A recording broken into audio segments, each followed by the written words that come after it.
Shalom, selamat pagi Bapak Ibu, Saudara yang saya kasihi dalam nama Yesus. Pagi hari ini sungguh suatu anugerah dan kebaikan Tuhan. Kalau Tuhan masih memberi kita nafas kehidupan, Tuhan masih memberikan kita kasih karunia, anugerah dan kebaikan yang tidak dapat kita balas. Karena itu biarlah kita mempergunakan waktu-waktu yang ada ini, kesempatan yang Tuhan beri bagi kita untuk kita sama-sama memuji dan memuliakan nama Tuhan. Dan biarlah lewat ibadah pagi hari ini menjadi ibadah yang berkualitas, ibadah yang memuji dan memuliakan nama Tuhan. Dan kita percaya Tuhan ada bersama dengan kita, Tuhan hadir di tengah-tengah kita. Mari kita satu di dalam doa. Bapa yang baik, Bapa di dalam nama Yesus, sungguh kami bersyukur buat pagi hari ini, di mana Tuhan masih memberi kami kesempatan untuk kami bersama-sama beribadah, memuji dan memuliakan nama-Mu. Kami percaya Roh Kudus ada di tengah-tengah kami. Biarlah ibadah pagi hari ini boleh memuji dan memuliakan nama-Mu. Ibadah pagi hari ini boleh menyenangkan hati-Mu. Kami menyerahkan roh, tubuh, jiwa kami ke dalam tangan-Mu. Dan biarlah kami boleh mengalami perjumpaan pribadi, secara pribadi dengan Engkau Tuhan, yang mengubah setiap kehidupan kami. Bahkan kami percaya lewat perjumpaan pribadi itu yang mengubah setiap kehidupan kami dari hari ke hari, agar kehidupan kami boleh layak di hadapan-Mu, boleh menyenangkan dan memuliakan nama-Mu. Terima kasih Bapa yang baik. Ibadah pagi hari ini kami tabiskan atas nama Bapa, Anak laki-laki dan Roh Kudus, di dalam nama Tuhan kami Yesus Kristus. Amin. Kita mau datang ke hadirat Tuhan, kita mau datang menyembah Dia. Kita mau nyatakan bahwa Roh Kudus hadir bersama-sama dengan kita saat ini.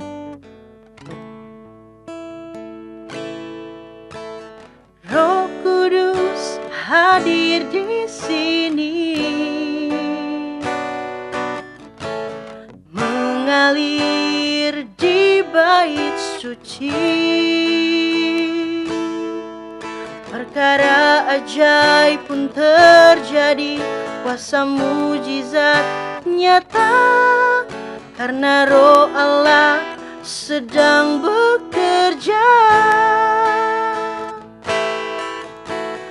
Roh Kudus hadir di sini, mengalir di bait suci. Perkara ajaib pun terjadi, kuasa mujizat nyata, karena Roh Allah sedang bekerja.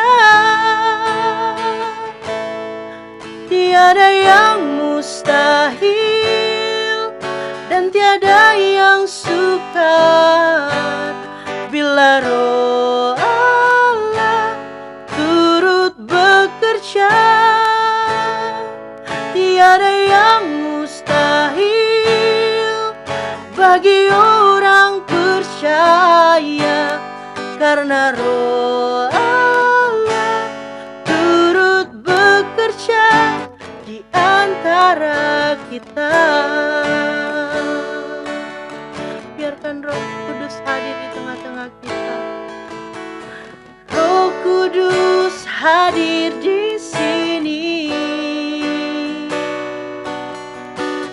mengalir di bait suci. Perkara ajaib pun terjadi, kuasa mujizat nyata, karena Roh Allah sedang bekerja. Tiada yang mustahil, tiada yang mustahil, dan tiada yang sukar bila Roh Allah turut bekerja. Sungguh tiada yang mustahil bagi orang percaya, karena Roh Allah turut bekerja. Tiada yang mustahil, tiada yang mustahil, dan tiada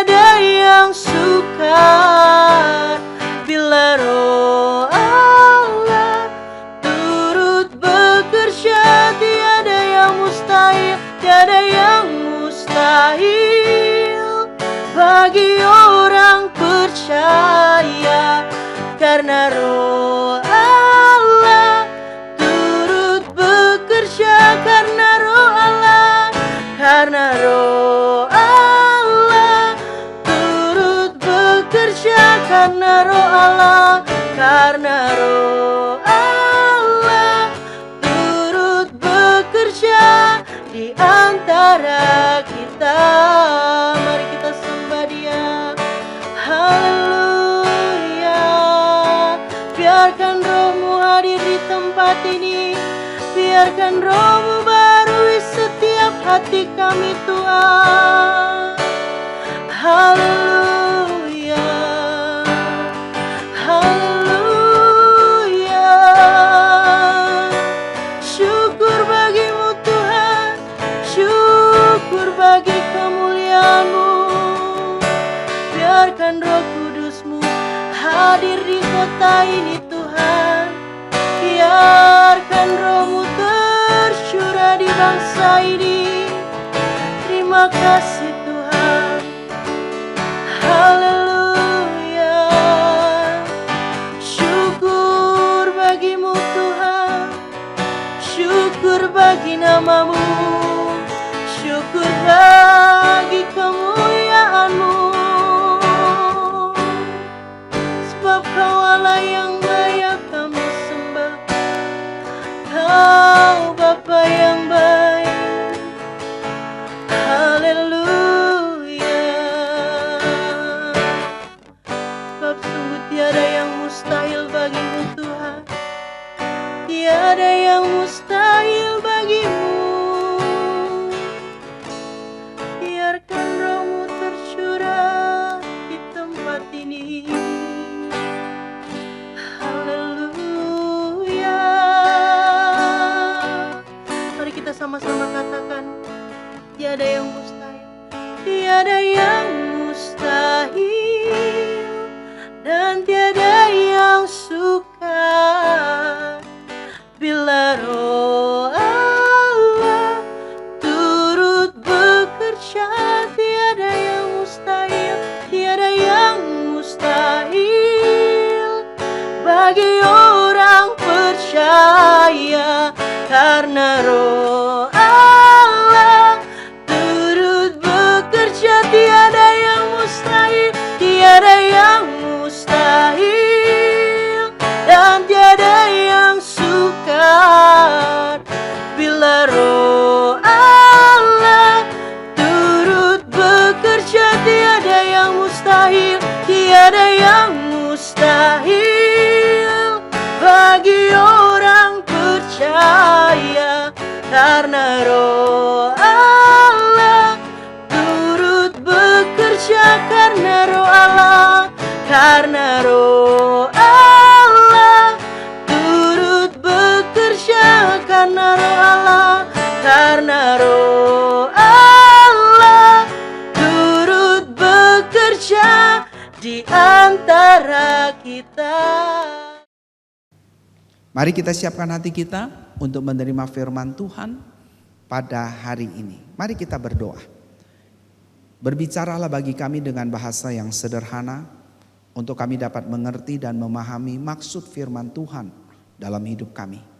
Sehingga waktu seminggu ketika kami jalani, kami lalui, kami percaya, kami yakin ada Tuhan bersama dengan kami.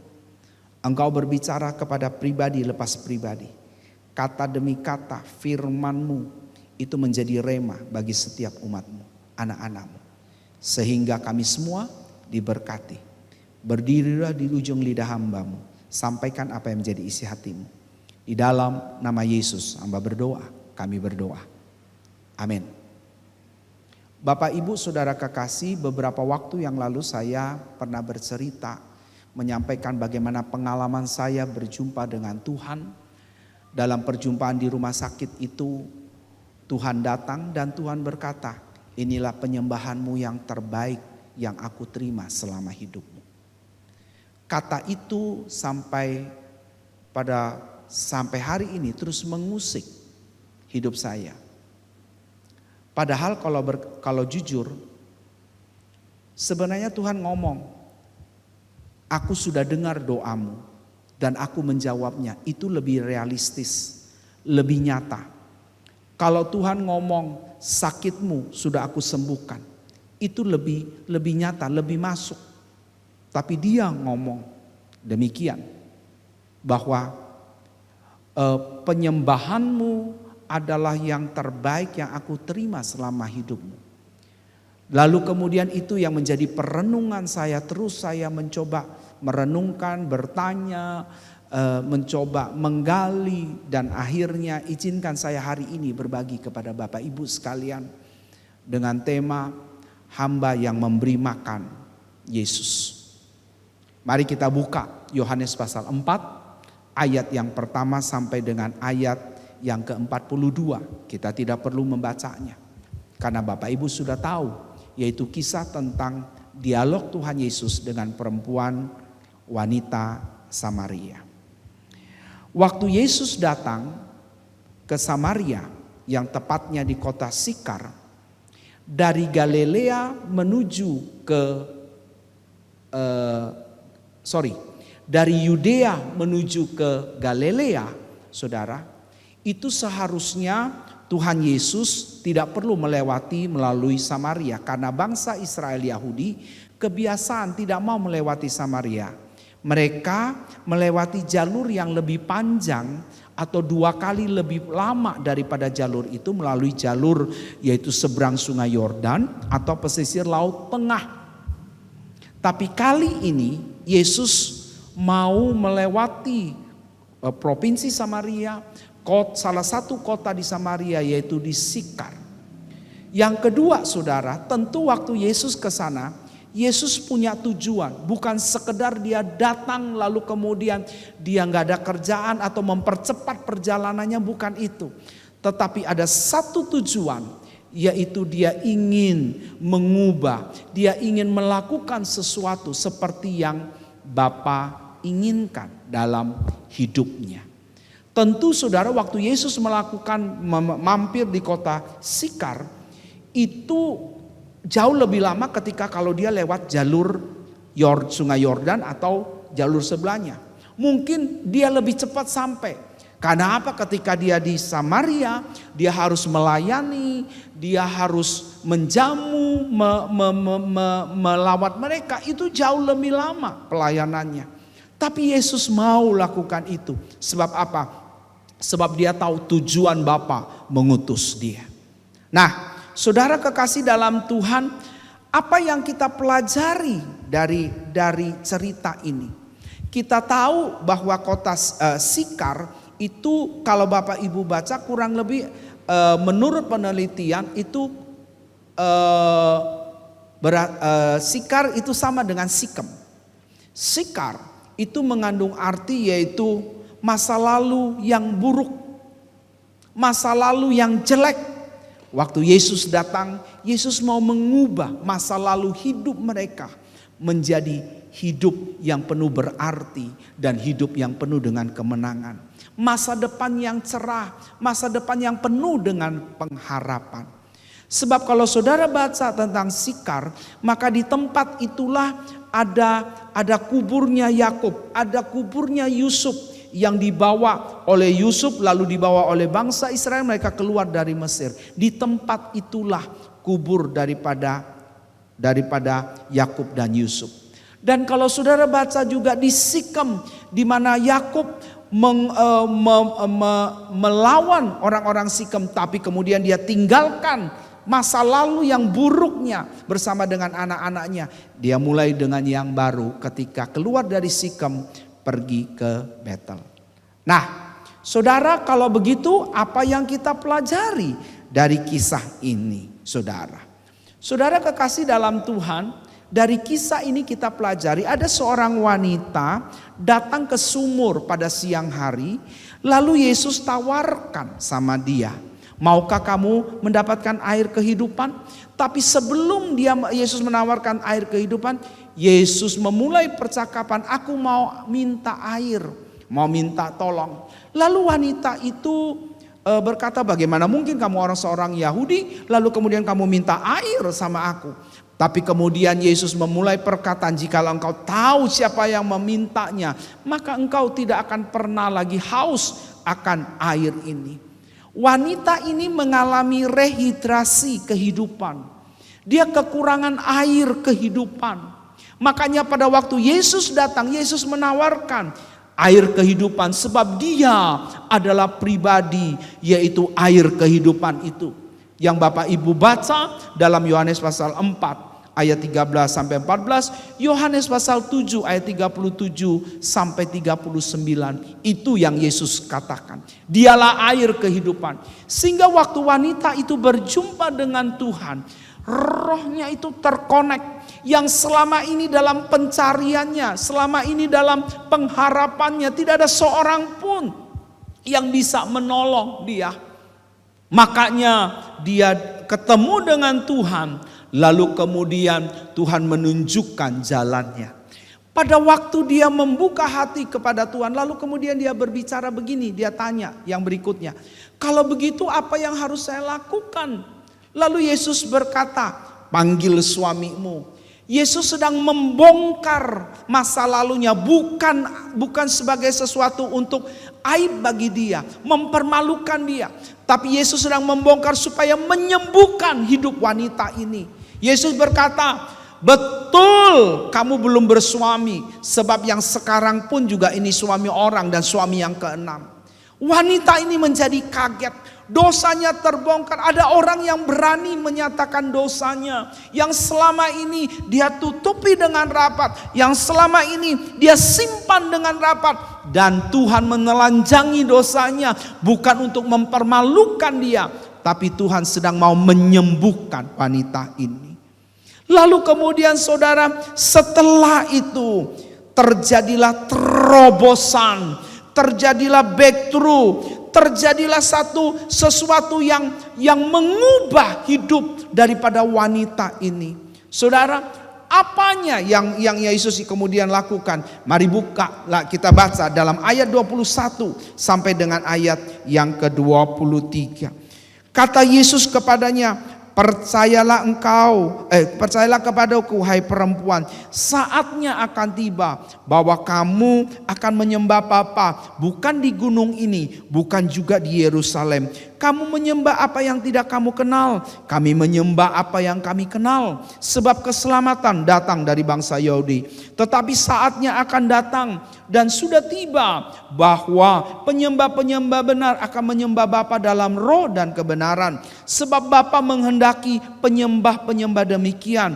Allah itu roh, dan barang siapa menyembah dia harus menyembahnya dalam roh dan kebenaran. Saudara, Yesus sedang membawa wanita ini kepada satu esensi utama dalam hidupnya, bahwa dia membutuhkan Yesus sebagai air kehidupan itu, dan kemudian Yesus membawa dia supaya hidupnya dipersembahkan kepada Tuhan. Sebagai apa? Sebagai penyembah yang benar. Saudara, waktu Yesus sedang menunjukkan kepada dia bahwa kenapa seorang penyembah yang benar, dia akan mengenal siapa yang dia sembah. Makanya wanita ini berkata, kami menyembah di gunung ini. Yesus berkata, bukan itu. Sebab waktunya akan tiba bahwa kami menyembah apa yang kami sembah. Yesus sedang bicara kepada wanita ini bahwa kalau kamu mau menyembah, datanglah sama aku. Akulah pribadi yang disembah itu. Seorang penyembah yang benar bukan berbicara tentang penyembahan, bukan bicara tentang tempat atau cara, tapi penyembahan adalah satu sikap kita yang benar, di mana kita mengenal siapa yang kita sembah, apa yang kita bawa, apa yang kita persembahkan kepada dia, yaitu sebagai pribadi yang disembah. Menyembah dia, mengenal dia bukan dengan raba-raba, kira-kira, coba-coba, ikut-ikutan. Tetapi menyembah dia, kita mengenal Dia pribadi yang kita sembah. Lalu kemudian saudara, terjadi revolusi penyembahan, yaitu menyembah dalam roh dan kebenaran. Waktu wanita ini menyembah dalam roh dan kebenaran, ini bukan Roh Kudus karena disebutkan ini roh yang kecil, tulisannya R-nya kecil.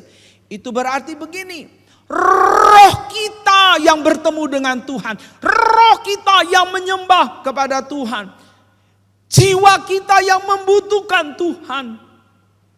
Mazmur 51 ayat yang ke-19 berkata, bahwa Tuhan menerima setiap persembahan orang yang datang dengan jiwa yang remuk, hati yang putus asa, yang bingung tidak tahu harus bagaimana. Tetapi Tuhan datang dengan orang-orang yang memiliki hati yang hancur, jiwa yang remuk, hati yang haus. Itulah roh yang membutuhkan Tuhan. Menyembah Dia di dalam roh, saudara. Dan yang kedua, menyembah dalam kebenaran. Yesus adalah kebenaran. Semua firman Tuhan adalah kebenaran-kebenaran. Dasar kebenaran kita adalah Yesus. Dan kebenaran-kebenaran itu menghidupkan kita. Dan kemudian kebenaran-kebenaran itu menjadi rema dalam hidup kita. Kebenaran-kebenaran itu menuntun kita pada jalan-jalannya. Saudara, lalu kemudian apa yang terjadi? Setelah terjadi terobosan dalam hidup wanita ini, Yesus menyentuh paling esensi dalam hidupnya, rohnya, dan memerdekakan dia dari hidupnya yang lama. Wanita ini kemudian dia pergi ke kampung, lalu pada waktu dia pergi ke kampung, saudara, dia cerita, lalu orang-orang datang semuanya, dan kemudian orang percaya, saudara. Dan terakhir, tahukah saudara, wanita ini memberi makan Yesus bukan dengan makanan jasmani, tetapi dengan makanan rohani. Lihat ayat yang ke-31 sampai ke-38. Dia bilang begini. Sementara itu murid-muridnya mengajak dia, katanya, "Rabi, makanlah." Akan tetapi ia berkata kepada mereka, "Padaku ada makanan yang tidak kamu kenal." Karena Yesus sudah menikmati makanan rohani itu. Maka murid-muridnya berkata ke seorang kepada yang lain, "Adakah orang yang telah membawa sesuatu kepadanya untuk dimakan?" Kata Yesus kepada mereka, "Makananku ialah melakukan kehendak Dia yang mengutus aku dan menyelesaikan pekerjaannya. Bukankah kamu mengatakan 4 bulan lagi tiba musim menuai? Tetapi aku berkata kepadamu, lihatlah sekelilingmu dan pandanglah ladang-ladang yang sudah menguning dan matang untuk dituai. Sekarang juga penuai telah menerima upahnya. Ia mengumpulkan buah untuk hidup yang kekal, sehingga penabur dan penuai sama-sama bersuka cita. Sebab dalam hal inilah benarlah peribahasa, yang seorang menabur, yang lain menuai.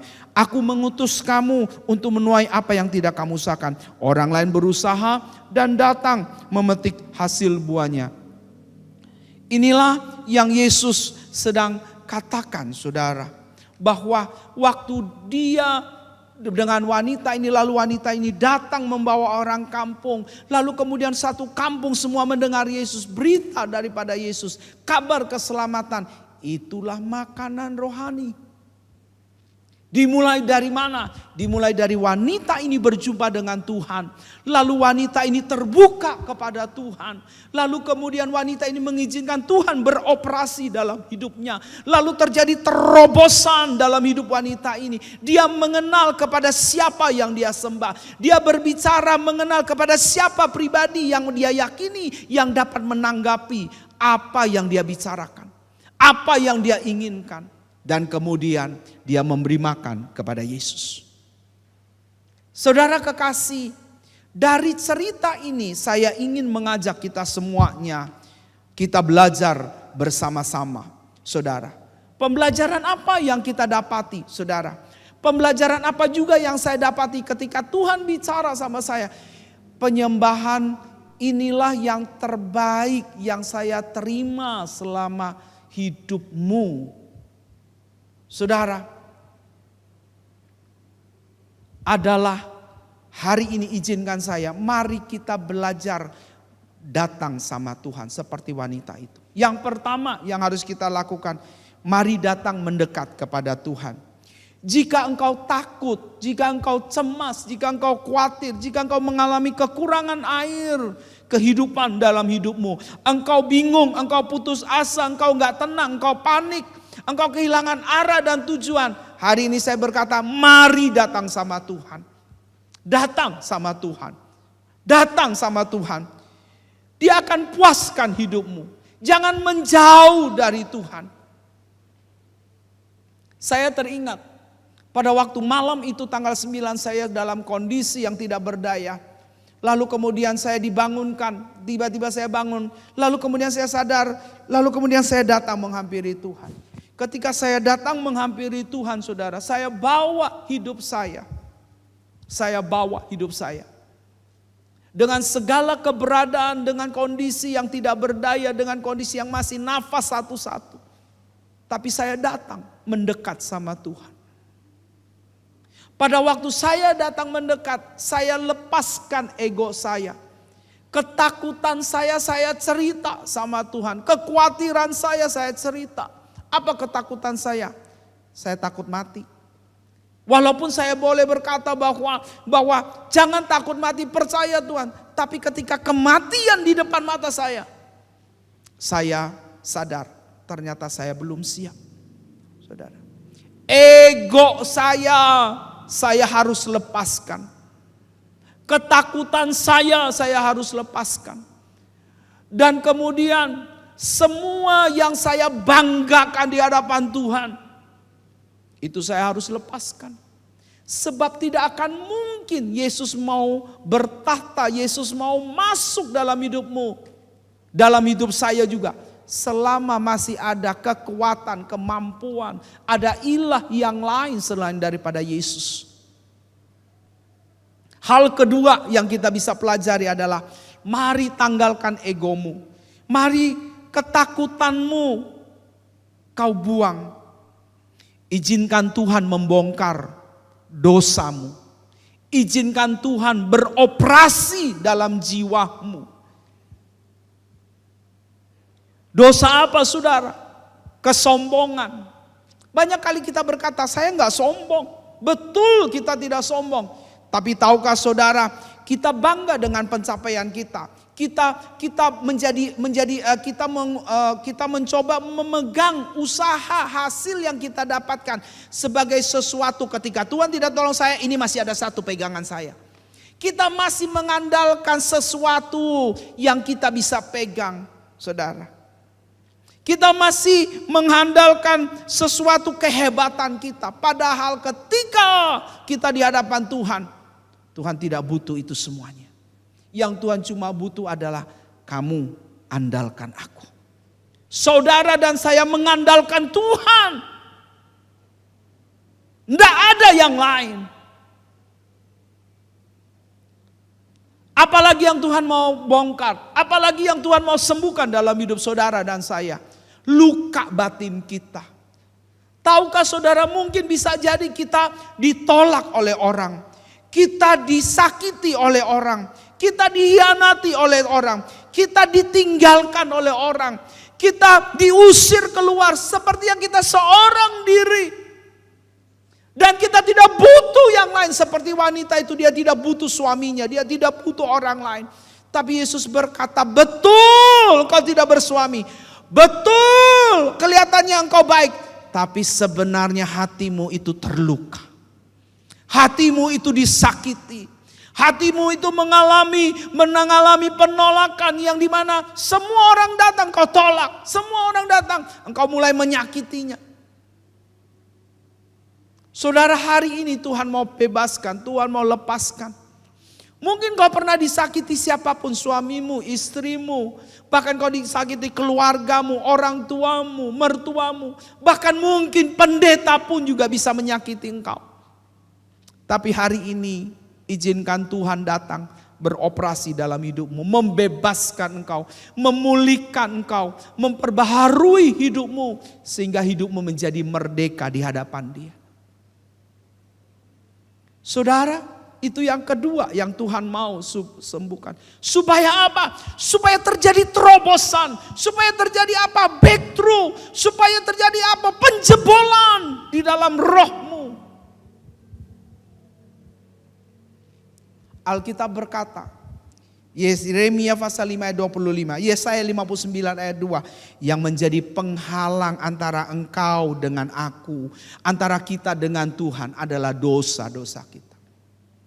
Mari kita datang, mari kita akui, mari kita menghampiri Tuhan dengan tidak punya kepentingan apa-apa, dengan tidak punya pegangan apa-apa. Sebagaimana kita datang telanjang, kita juga menghampiri Tuhan dengan telanjang. Dengan apa adanya. Lalu kemudian saudara, hal ketiga yang harus kita lakukan. Hal ketiga yang kita dapat pelajari dari wanita ini. Hal ketiga yang saya juga pelajari. Kemudian kita mulai masuk dalam hadirat Tuhan. Dengan apa? Dengan hidup kita sebagai penyembahan kita kepada Tuhan. Kita masuk dalam hadirat Tuhan. Dengan apa? Hidup kita sebagai seorang penyembah. Saudara lihat dalam tulisan yang ada. Penyembahan bukan bicara tentang cara menyembah dengan lagu apa. Tetapi penyembahan adalah kualitas sikap hati yang terbuka kepada Allah. Sebab Allah mau memperbaharui dan mau mengkoreksinya. Sebab itu mari buka hatimu kepada Tuhan. Terbukalah kepada Tuhan. Dan penyembahan itu adalah kualitas kebergantungan kepada Allah. Kualitas di mana kita berharap sepenuhnya kepada Tuhan. Dengan cara berserah, berharap, mempercayai Dia seluruhnya. Itulah penyembahan. Lihat berikutnya. Penyembahan bukan tentang apa yang saya dapatkan dari Dia. Tetapi penyembahan adalah tentang apa yang Dia inginkan dapatkan dari saya. Waktu kita datang menyembah, gak usah minta apa-apa sama Tuhan. Sebab Tuhan tahu yang terbaik untuk hidupmu. Makanya waktu saya datang, saya gak minta apa-apa. Lalu kemudian Tuhan ngomong itu. Penyembahan yang terbaik yang aku terima selama hidupmu. Bukan dia bicara aku sembuhkan. Sebab waktu dia ngomong itu, dia sudah sembuhkan saya. Dia sudah pulihkan hidup saya. Jangan minta mengharapkan dari Dia, tetapi belajarlah dari diri kita yang memberi kepada Tuhan sebagai penyembahan yang hidup. Yang kedua, penyembahan bukan sekedar song of lyrics, tetapi song of life. Sebab lewat itu song of life, kita akan menghasilkan hati, jantung hati di surga. Heart of heaven, di mana kita sepertinya detak jantungnya Tuhan yang kita dapatkan. Detak jantung kerajaan surga. Kita berdiri di tengah-tengah kerajaan Allah. Sebab song of lyric berbicara tentang pertunjukan di panggung.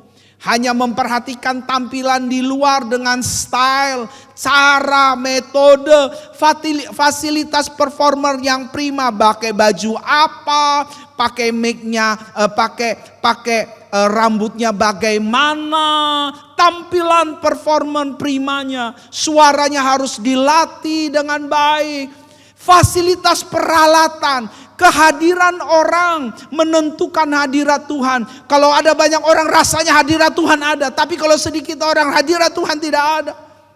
Lagu harus baru, semuanya baru. Lagu lama itu berarti hadirat Tuhan tidak ada. Saudara, banyak dikagumi manusia. Orang puji, orang hebat, wah luar biasa. Tapi itu song of lyric, saudara. Bukan seperti itu yang Tuhan inginkan. Tapi yang Tuhan inginkan adalah song of life. Berbicara tentang pertunjukan kehidupan. Apa itu pertunjukan kehidupan? Membangun di dalam dan sikap hidup yang benar dalam keseharian.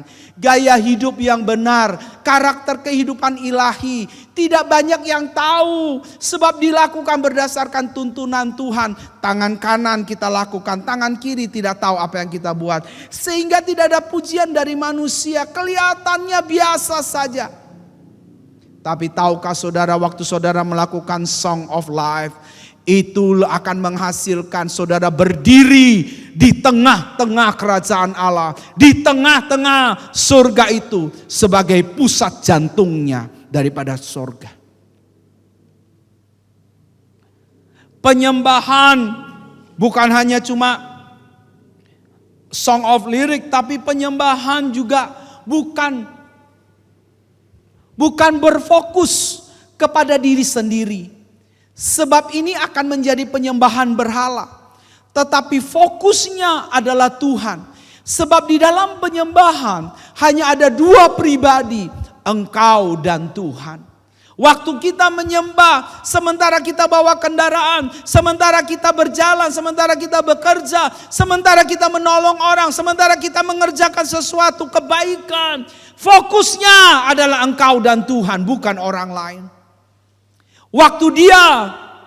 Waktunya dia jadi center bagi kita. Waktu dia jadi center, kita sedang menghidupkan Kristus dalam hidup kita. Waktu fokus kita kepada Kristus, Yesuslah yang jadi center.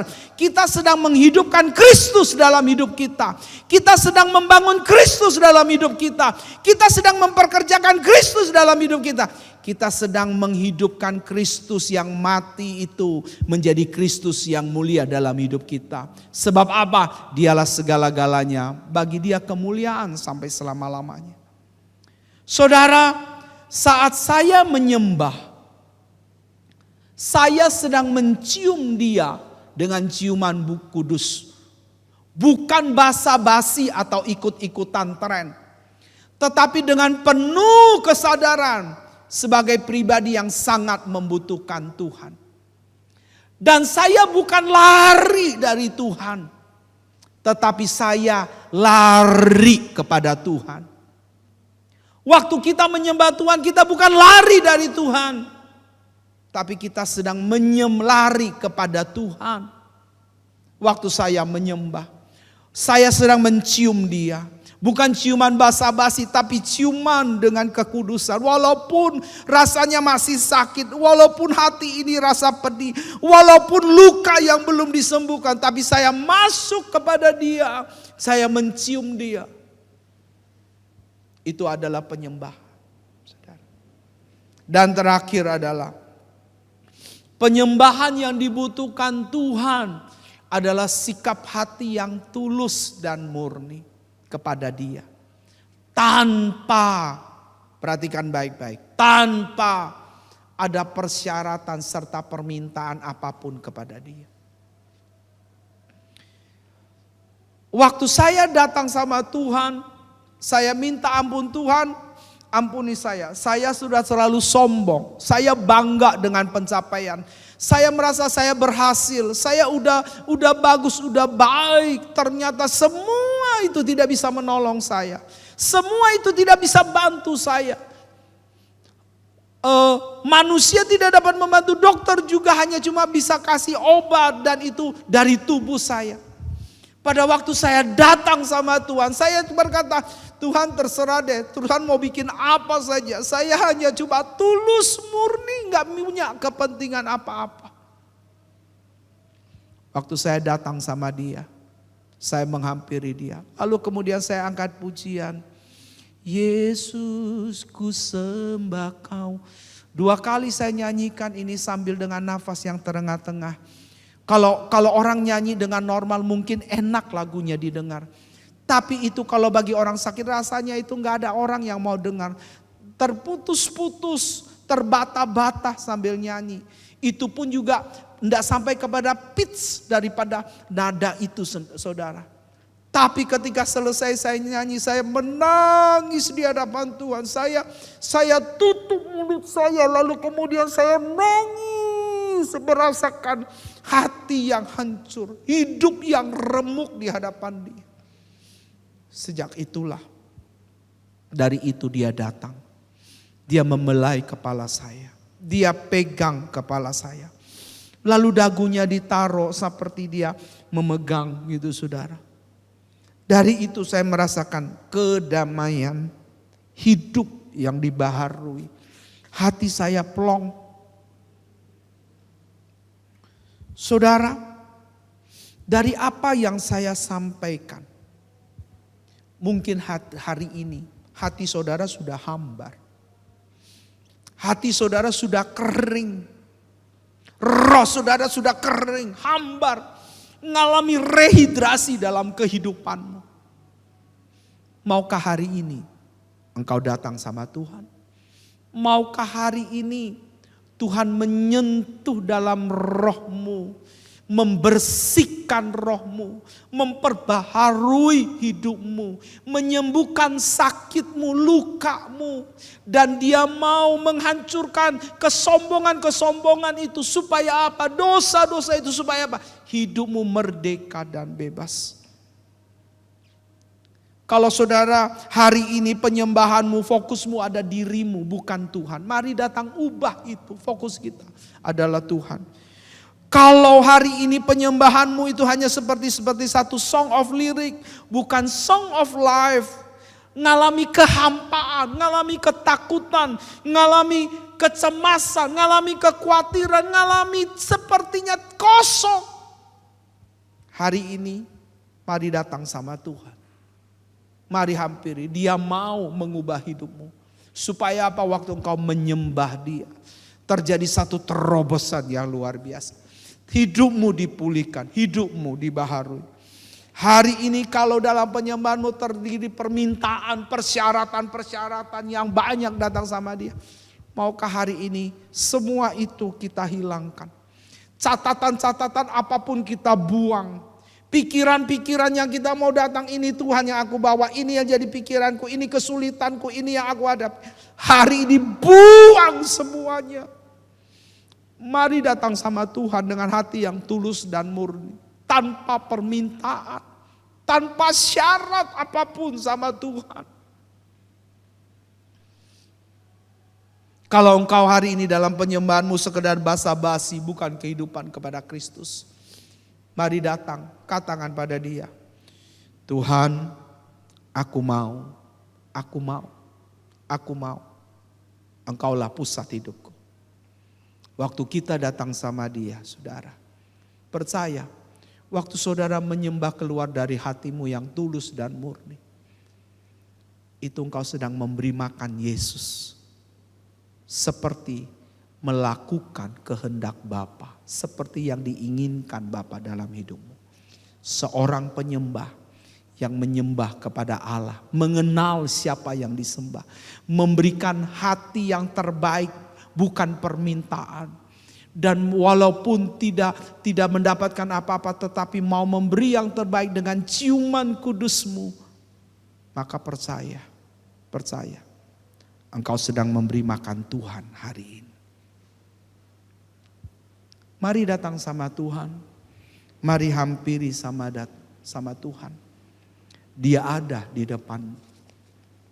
Hari ini saya mengerti kenapa Tuhan berkata penyembahanmu ini yang terbaik yang aku terima selama hidup. Sebab waktu itu saya sedang memberi makan Tuhan. Mungkin saya tidak punya apa-apa, diri saya aja saya butuh untuk saya makan. Diri saya aja saya butuh untuk saya disuntikan, untuk obat untuk saya sembuh.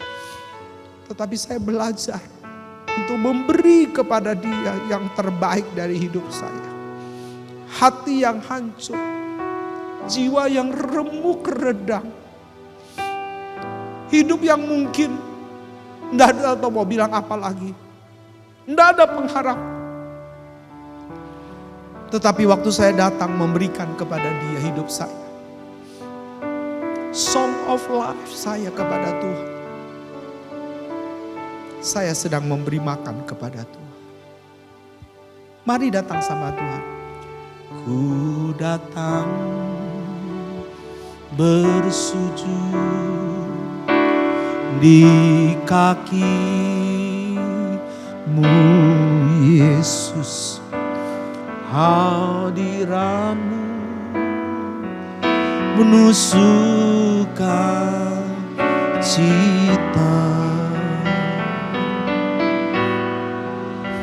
Tiada lain,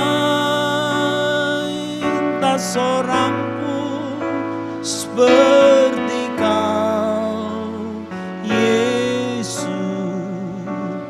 Ku mau sujud menyembah-Mu Tuhan. Mari datang sama Tuhan. Ku datang bersujud di kaki-Mu Yesus. Hadirat-Mu menusukkan cita. Tiada lain, tak seorang pun seperti Kau, oh Yesus. Ku mau sujud menyembah-Mu Tuhan. Ini ego kami Tuhan. Ini ketakutan kami. Ini kecemasan kami. Ini kehambaan kami. Ini ketiadaan kemampuan kami sebagai manusia.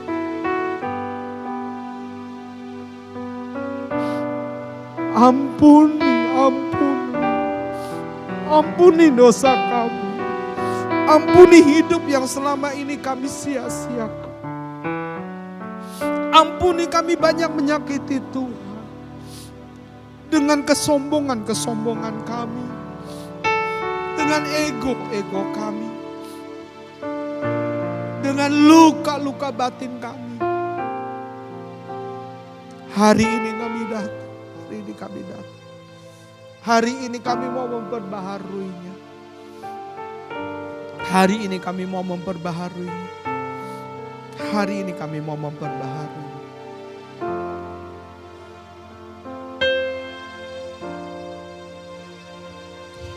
Yesus, ku sembah Kau, sujud di hadapan-Mu. Keinginan dalam hidupku hanya untuk menyembah-Mu. Yesus, aku sembah Kau, sujud di hadapan-Mu. Keinginan dalam hidupku hanya untuk menyembah-Mu. Yesus, ku sembah Kau. Kami sujud di hadapan-Mu. Keinginan ini yang hanya kami minta Tuhan dalam hidupku, hanya untuk menyembah-Mu. Yesus, kami sembah Kau. Yesus, ku sembah Kau, sujud di hadapan-Mu. Keinginan dalam hidupku hanya untuk menyembah-Mu. Keinginan dalam hidupku hanya untuk menyembah-Mu.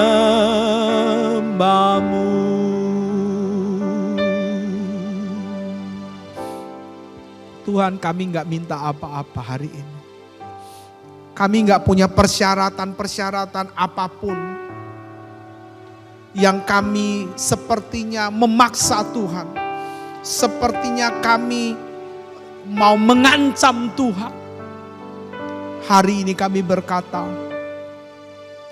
Engkaulah Raja kami, Engkaulah Tuhan kami. Kami datang menyembah dengan hati yang tulus dan murni, dengan jiwa yang hancur, remuk, redam. Hati yang patah, hati yang remuk. Kami menghampiri Engkau Tuhan Allah yang hidup. Ampuni kalau selama ini kami sudah jauh dari Tuhan. Selama ini penyembahan kami adalah seperti satu panggung, satu pertunjukan yang kami mau orang lain lihat kami, orang lain tepuk tangan untuk kami, orang lain puji kami.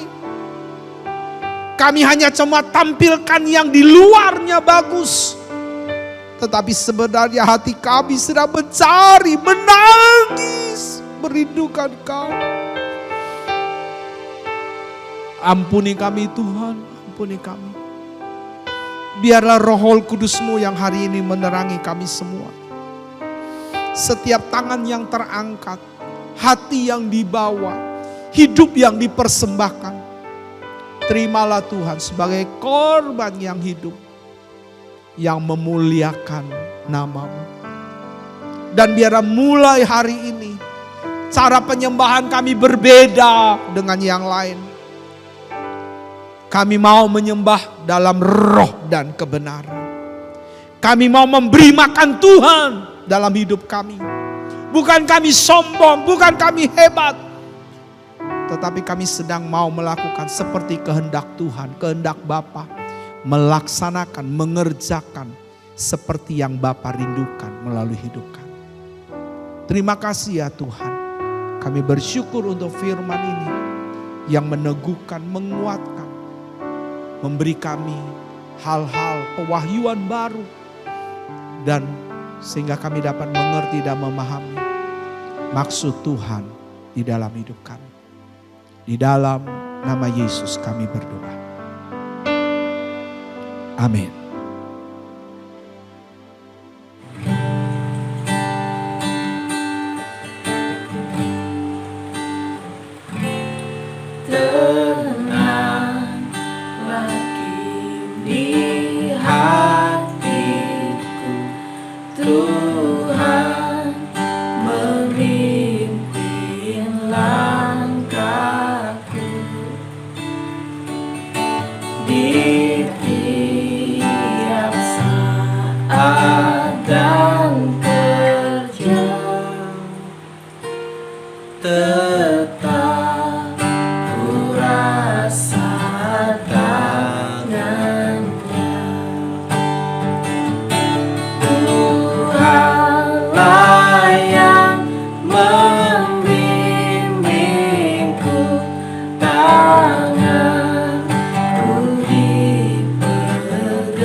Tuhanlah yang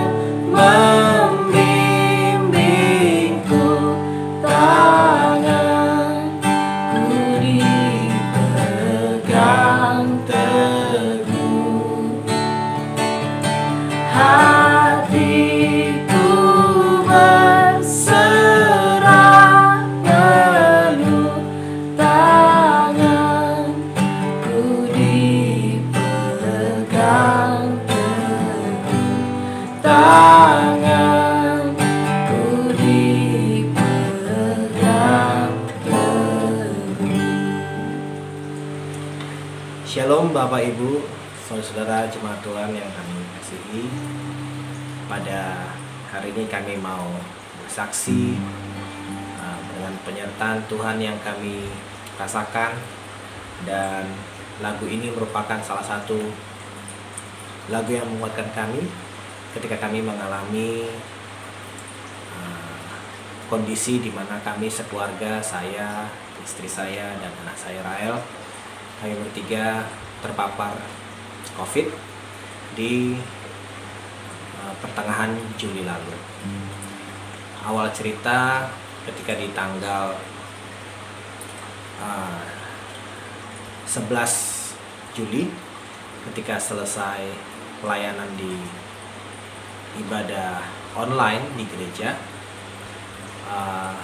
saya selesai pelayanan menuju rumah itu kondisi badan demam, ya, meriang, dan karena dari pagi sebelum berangkat ke gereja juga itu kondisi sedang hujan, dan saya berangkat dari rumah juga menuju gereja itu memakai jas hujan. Dan setelah selesai pelayanan, saya merasa tidak enak badan, meriang, dan saya berpikir ya ini kondisi yang biasa yang mungkin saya alamin dengan kondisi masuk angin gitu ya. Dan sampai di rumah saya istirahat, saya makan gitu ya, kemudian mencoba minum minuman hangat supaya menghangatkan tubuh. Karena biasanya saya kalau kondisi meriang begitu, saya usahakan supaya saya keringat, dan setelah itu akan lebih enakan, ya, baikan. Tapi hari itu di tanggal 11 itu saya tetap meriang Bapak Ibu ya, dengan ya minum obat minum obat penurun paracetamol ya, penurun demam biasanya, tapi tidak memberi efek yang signifikan gitu ya. Dan setelah pulang dari gereja itu juga saya langsung diisolasi sama istri saya di kamar anak saya, karena di rumah kita juga waktu itu lagi ada ipar saya ya, dan dengan anaknya yang masih berumur 6 bulan ya, jalan 7 bulan, karena mereka lagi ada baru selesai pindahan, jadi karena rumah itu belum selesai dibereskan, jadi sementara tinggal di rumah kita gitu. Jadi karena ada anak bayi, ada orang lain, jadi saya langsung diisolasi di dalam kamar gitu ya. Dan singkat cerita, di Selasa siang saya agak enakan sedikit ya, tapi di Selasa malamnya saya rasa sedikit mual gitu, muntah, tapi walaupun tidak jadi muntah gitu, dan malamnya kembali demam lagi ya. Rabu begitu juga, Rabu waktu pagi sudah agak enakan, malamnya kembali demam lagi gitu ya, sampai akhirnya Kamis malam kita putuskan untuk kita periksa ke dokter, kita berobat ke dokter, dan dokter juga pada saat itu memberikan obat penurun demam. Dan pada saat itu juga memang saya ada sempat batuk-batuk sedikit, sehingga saya langsung tidak makan yang berbau minyak sama lombok ya. Jadi yang dimasak itu pokoknya yang hanya rebus-rebus gitu ya, bubur, karena pada saat itu udah mulai merasa agak susah makan gitu. Tapi ternyata kondisi badan saya kok makin hari, di hari Jumat, Sabtu itu badan semua nyeri gitu ya, nyeri badan semua, saya kayak enggak kayaknya capek banget, lemas, kayak baru habis kerja keras begitu ya Bapak Ibu. Dan makin kesininya kok makin agak nafas itu kok makin tidak seperti biasanya gitu. Sehingga kalau mau beraktivitas, mau berdiri itu agak susah untuk bernafas. Tapi ketika baring, ketika tidur itu sudah agak enakan, jadi bisa bernafas gitu. Dan karena kondisi yang semakin bisa dibilang memburuk, di hari Kamis malam juga setelah kami periksa dokter, ya karena kondisi akhirnya ipar saya dan anaknya langsung pindah ke rumah mereka yang tadinya belum selesai beres-beres, tapi karena kondisi saya dilihat sepertinya arah-arah gejalanya ke COVID, sehingga mereka memutuskan untuk menetap di rumah mereka yang lagi belum selesai berberes-beresnya gitu ya, untuk menghindari tertular begitu ya Bapak Ibu. Dan hari Senin pagi akhirnya kami putuskan untuk kami periksa PCR di rumah sakit ya, kita periksa di PCR rumah sakit. Dan pada Senin pagi itu juga sebenarnya dengan kondisi badan yang sudah sangat lemah sebenarnya, dan karena saya semakin merasa agak sesak nafas gitu ya, akhirnya terus naik ke kita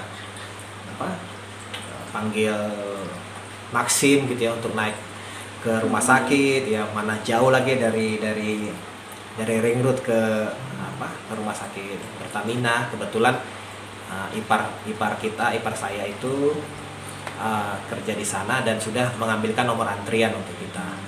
Jadi butuh usaha yang sangat lebih untuk naik mobil di perjalanan karena sudah sangat sesak gitu Bapak Ibu ya.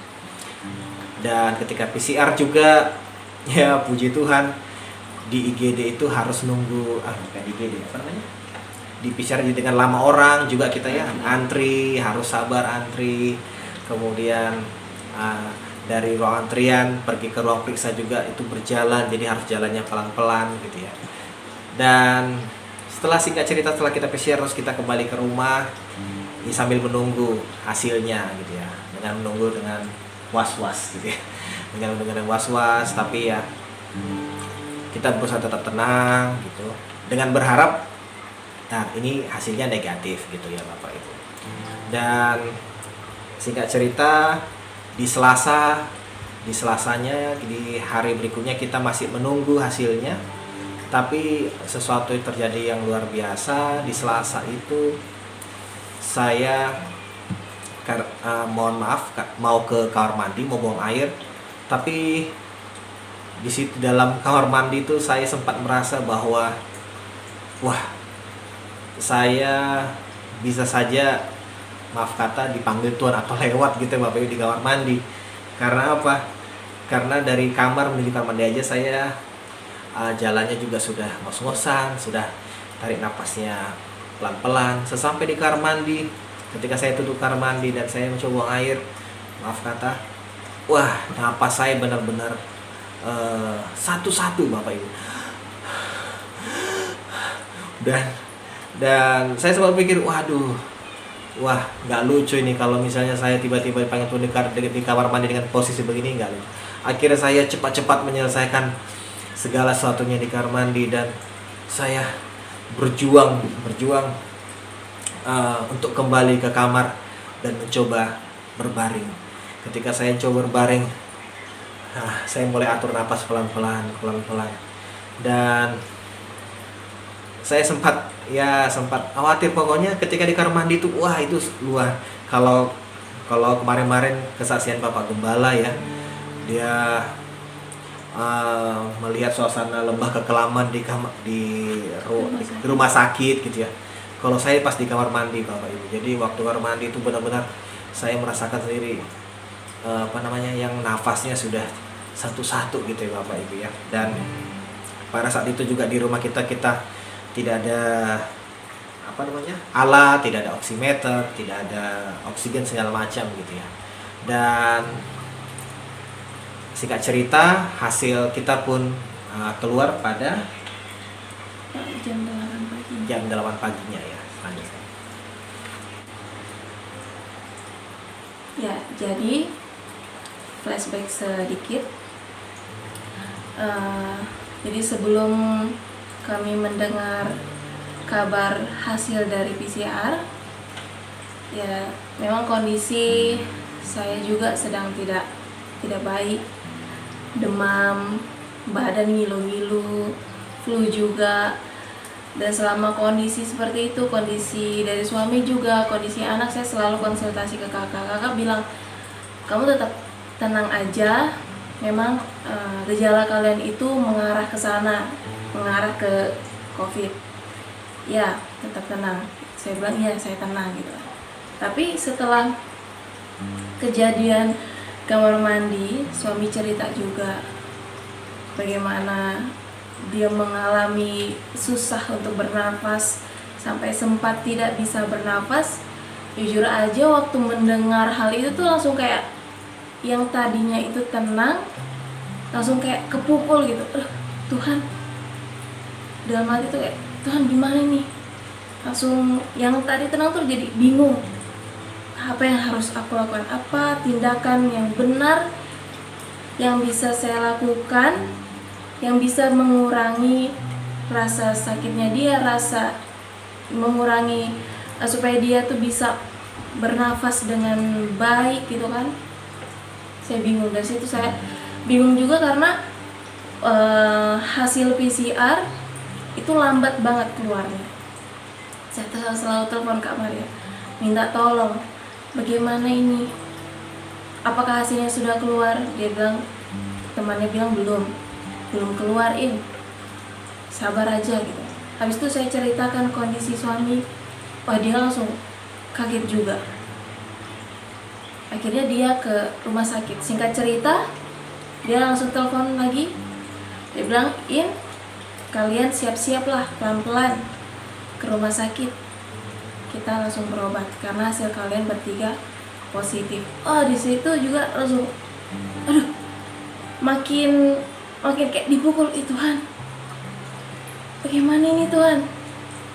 Sampai di dapur itu saya tinggal berlutut saya menangisnya karena saya tidak bisa melakukan apa-apa.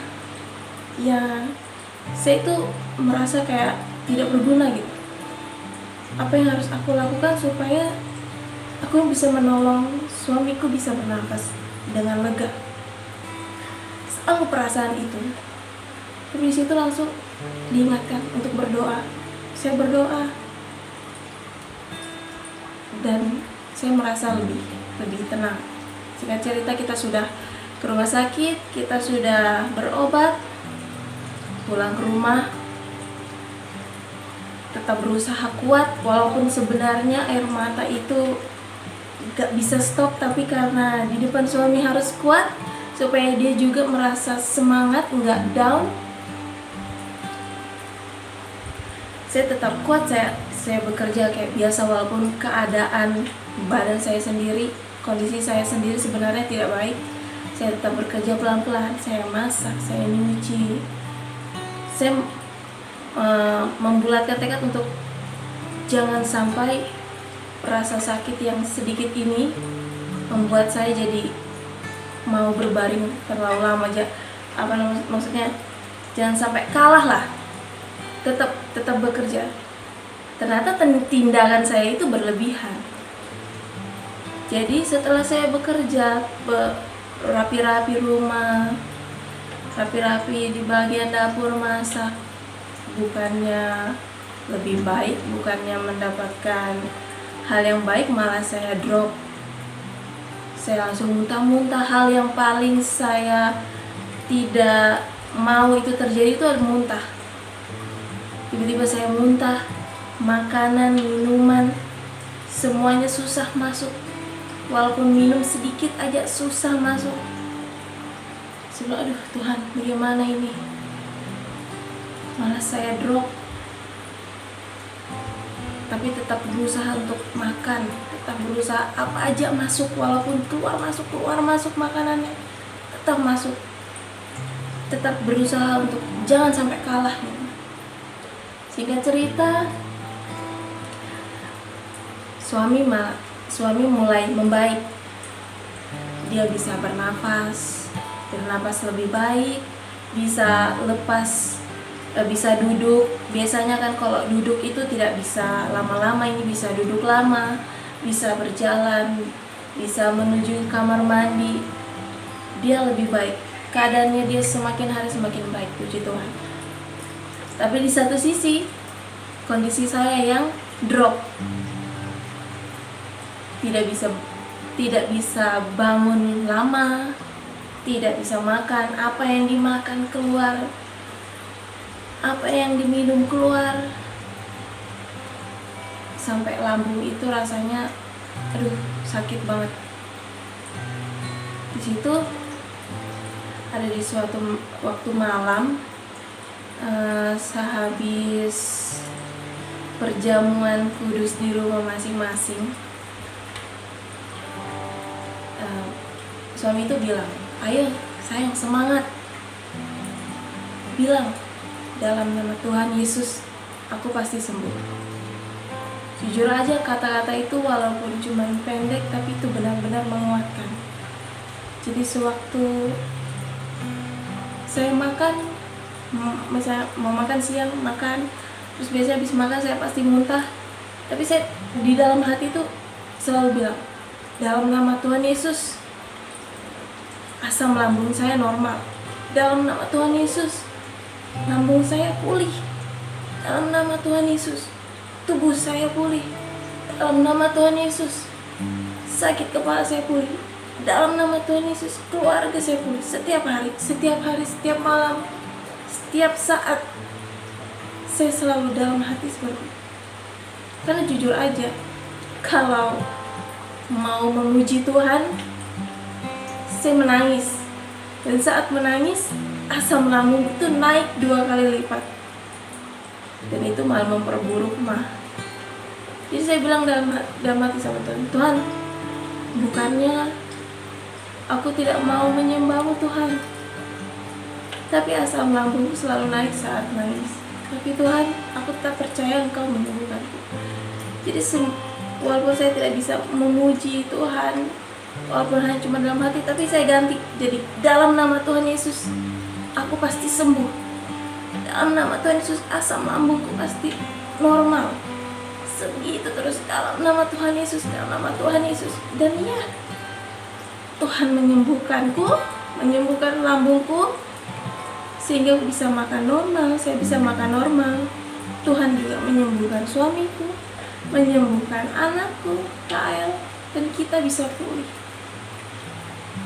Kita semua bisa pulih karena kita percaya Tuhan Yesus pasti sembuhkan. Dan itu adalah lembah kekalaman yang kami bisa lewati.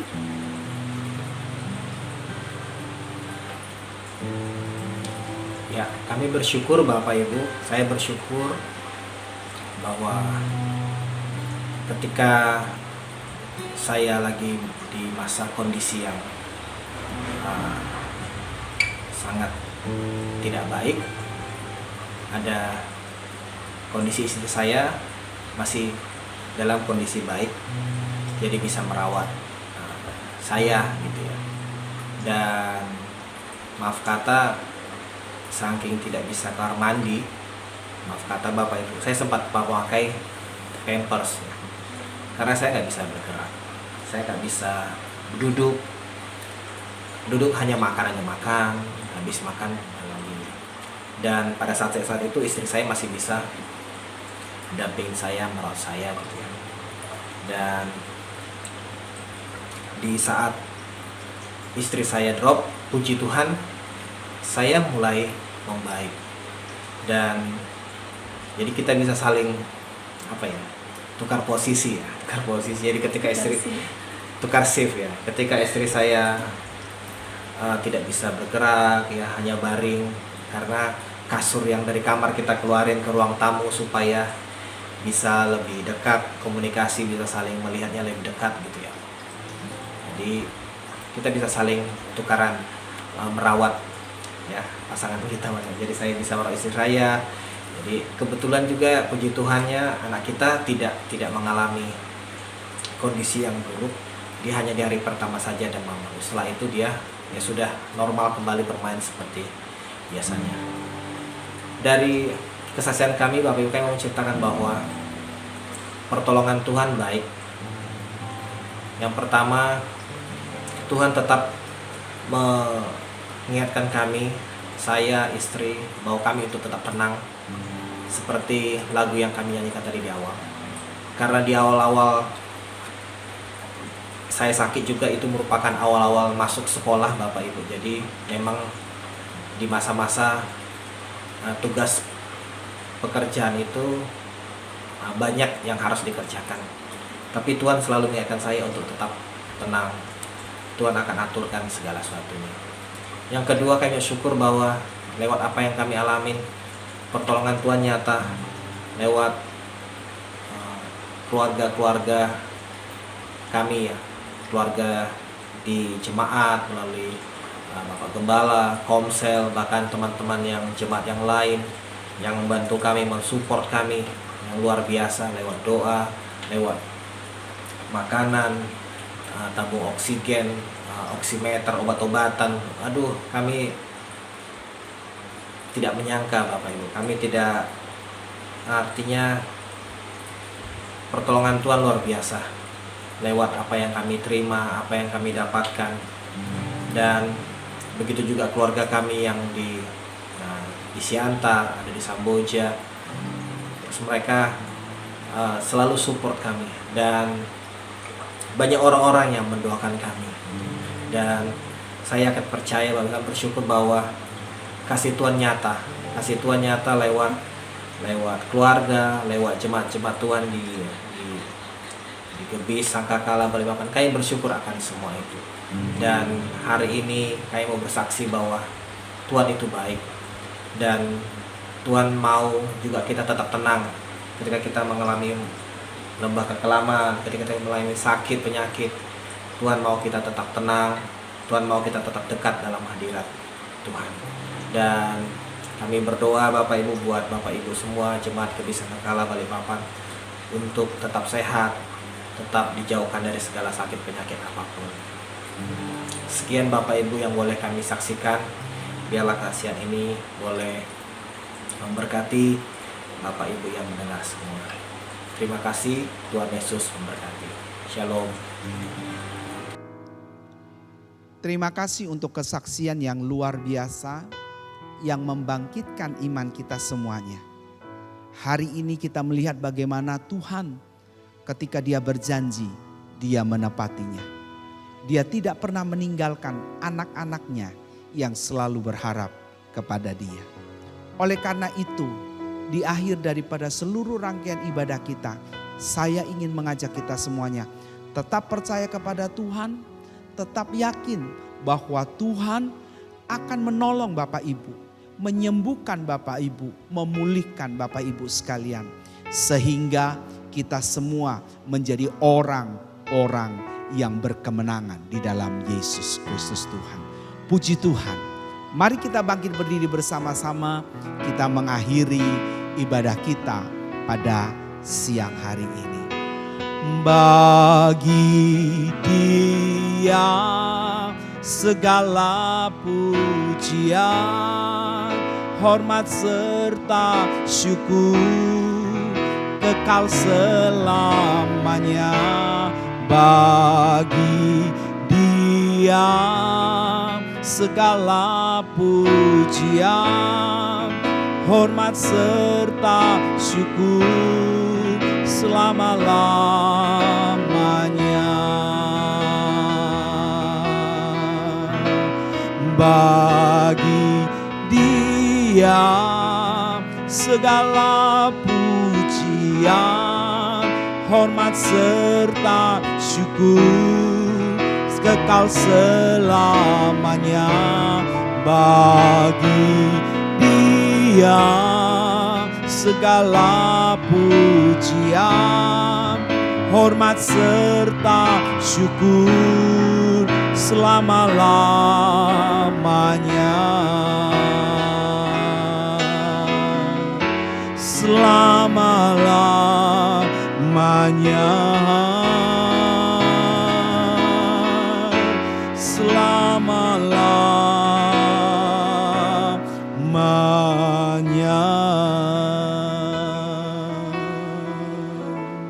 Segala puji, hormat, syukur dan kemuliaan kami kembalikan kepada Yesus Tuhan, pemilik kehidupan ini, pencipta alam semesta, Tuhan di atas segala Tuhan. Engkau Bapa yang baik. Hari ini kami percaya kami semua diberkati oleh Tuhan. Kami semua mengalami Tuhan dalam hidup kami. Kami semua berjumpa dengan Tuhan. Kami semua merasakan Tuhan ada bersama dengan kami. Kami percaya setiap kami diberkati oleh Tuhan. Oleh karena itu kami bersyukur dan kami berterima kasih. Kami juga percaya berkat-Mu turun kepada setiap keluarga lepas keluarga. Suami, istri, anak-anak di dalam perlindungan kasih setia Tuhan. Di dalam ikatan kasih yang kuat yang Tuhan mempersatukan dan menyempurnakan mereka. Oleh karena itu Tuhan kami berdoa, pegang setiap keluarga lepas keluarga. Pegang tangan suami-suami, pegang tangan istri-istri, pegang tangan anak-anak. Biarlah mereka semua di dalam naungan kasih Tuhan. Kami juga berdoa untuk pekerjaan mereka, untuk usaha mereka. Tuhan memberkati sehingga segala sesuatu yang dikerjakan tangan mereka dibuat berhasil. Firman-Mu berkata, ketika orang takut Tuhan, maka Tuhan akan memberkati makanan dan minuman mereka. Bahkan penyakit dilalukan dari hidup mereka. Tuhan, kami juga berdoa untuk seluruh jemaat-jemaat kami yang hari-hari ini membutuhkan pertolongan Tuhan. Tuhan jamah mereka yang sakit, oleh kuasa nama Yesus disembuhkan oleh Tuhan. Mereka yang dalam pemulihan, hari ini ada kekuatan baru daripada Tuhan yang memampukan mereka berjalan kembali, bangkit kembali. Bahkan mereka dipulihkan sehari demi sehari sehingga menjadi sempurna, sempurna sehat, sempurna pulih. Tuhan, kami juga berdoa untuk setiap jemaat-Mu yang hari ini membutuhkan masalah ekonomi. Tuhan, campur tangan, cukupkan segala sesuatu. Apapun yang mereka butuhkan, Engkau Tuhan adalah Tuhan yang berdaulat. Kami juga berdoa untuk mereka yang membutuhkan Tuhan jalan keluar. Hari ini ada kelepasan dari Tuhan. Hari ini ada jawaban dari Tuhan. Hari ini ada jalan keluar dari Tuhan. Mereka yang dalam persimpangan jalan, hari ini Tuhan akan bicara, menunjukkan jalan itu, meneguhkan mereka, menguatkan mereka, sehingga mereka tidak seorang diri. Bahkan Tuhan, ada yang lain yang mungkin kami belum sebutkan satu demi satu dalam pergumulan-pergumulan yang mereka hadapi. Hari ini kami mengangkat tangan kami di hadapan Tuhan. Kami berkata, Tuhan tolong kami. Maka kami percaya Tuhan turun tangan menolong kami, menyelamatkan kami. Terima kasih ya Tuhan. Terima kasih Tuhan Yesus untuk semua kebaikan kasih setiamu. Kami juga berdoa Tuhan untuk kota kami Balikpapan diberkati oleh Tuhan. Masyarakat Balikpapan sehat sejahtera, COVID semakin lama semakin turun, dan zona merah berubah menjadi zona orange, bahkan menjadi zona hijau. Kami juga berdoa untuk wali kota, Tuhan memberikan hikmat dia untuk mengatur segala sesuatunya, sehingga kota ini menjadi kota yang beriman, sehat, sejahtera di dalam perlindungan Tuhan. Kami juga berdoa untuk bangsa kami Indonesia diberkati oleh Tuhan. Kami berdoa untuk Pak Jokowi, Tuhan berikan hikmat kepada dia, bahkan seluruh jajarannya. Bahkan Indonesia dari seluruh pelosok-pelosok di ujung-ujung. Tuhan memberkati. Ekonomi Indonesia akan semakin meningkat dan terjadi perubahan demi perubahan. Nama Tuhan dipermuliakan. Bagimu segala kemuliaan, bagimu hormat, bagimu keagungan. Dan kami memberikan ucapan syukur kami, keagungan kami hanya kepada Yesus Kristus Tuhan. Mari kita siapkan hati kita untuk menerima berkat Tuhan pada siang hari ini. Tuhan memberkati engkau dan melindungi engkau. Tuhan menyinari engkau dengan wajah-Nya dan memberi engkau kasih karunia. Tuhan menghadapkan wajah-Nya kepadamu dan memberi engkau damai sejahtera. Dengan berkat daripada Allah Bapa di surga, dalam cinta kasih daripada Tuhan Yesus Kristus, dan lewat persekutuan dengan kuasa Roh Kudus, menyertai saudara sekalian, Bapak Ibu sekalian, siapapun kita, mulai hari ini, seterusnya, bahkan sampai selama-lamanya. Kiranya Engkau memberkati aku berlimpah-limpah dan memperluas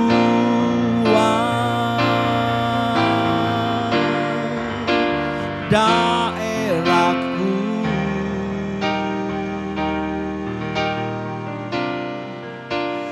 dan kiranya tangan-Mu menyertai aku dan melindungi aku daripada malapetaka, sehingga kesakitan tidak menimpa aku. Tuhan mendengarkan dan menjawab doaku.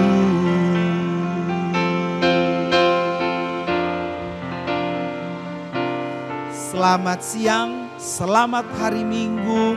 Tuhan Yesus memberkati Bapak Ibu sekalian.